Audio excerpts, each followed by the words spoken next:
ನಮಸ್ಕಾರ sir.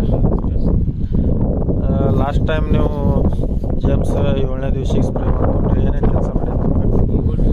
Spray ಮಾಡಿ ನಾನು ಅದ್ರ ರಿಸಲ್ಟ್ ಬಂದಮೇಲೆ ಹೇಳ್ತೀನಿ ಅಂತ ಹೇಳಿದ್ದೆ ಸರ್. ಹಾಂ ರೀ. 7ನೇ ದಿವಸಕ್ಕೆ ಸ್ಪ್ರೇ ಮಾಡೀನಿ ರೀ. ಹ್ಞೂ. ಇವತ್ತಿದು 9ನೇ ದಿವಸ ಸರ್. ಹ್ಞೂ. 30 ಗಂಟೆ ಆಯ್ತು ಅಂತ ತಿಳ್ಕೊರಿ. ಹಾಂ ರೀ.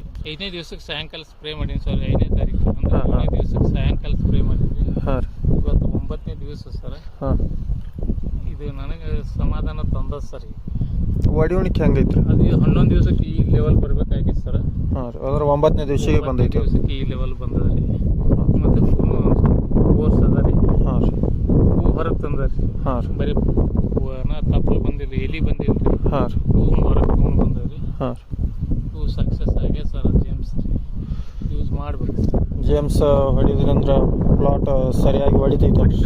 ಹೊಡಿದಂತೂ ಕಂಪಲ್ಸರಿ ಹೊಡಿತಾರೆ. ಅದು ಬಿಫೋರ್ 3-4 ಡೇಸ್ ಹೊಡಿತಾರೆ. ಯಾಕೆ 11-12 ದಿವಸಕ್ಕೆ ವರ್ಷ ನಮ್ಗೆ ಈ ಥರ ಬರ್ತಿದ್ವಿ. ಇವತ್ತು 9ನೇ ದಿವಸ ಸಾಯಂಕಾಲ ಈ ಥರ ಬರ್ತಾರೆ. ಮತ್ತು ನಿಮ್ಗೆ ನಾವು 6 ಗಿಡ ಬಿಟ್ಟು ಸ್ಪ್ರೇ ಮಾಡ್ಕೊರಿ ಅಂತ ಹೇಳಿದ್ದೆವು.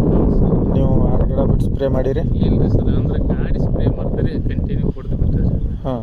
ನೀವು 6 ಗಿಡ ಬಿಡು ಅಂದಿದ್ರಿ, ನಾನು ಡ್ರೈವರ್ ಬಿಟ್ಟಿಲ್ಲ. ಹಾಂ. ಎಲ್ಲನೂ ಒಂದೇ ಲೆವೆಲ್ ಬಂದದ ರೀ, ಎಲ್ಲಿ ಉಳಿದಿಲ್ಲ ರೀ. ಇದು ಓಕೆ ರೀ, ಸ್ಯಾಟಿಸ್ಫೈಡ್. ಯಾವ್ದು ಪ್ರಾಡಕ್ಟ್ ರೀ? ಜೇಮ್ಸ್ ರೀ sir. James product okay. Use ಮಾಡ್ಬೋದು ಸರ್. ಓಕೆ.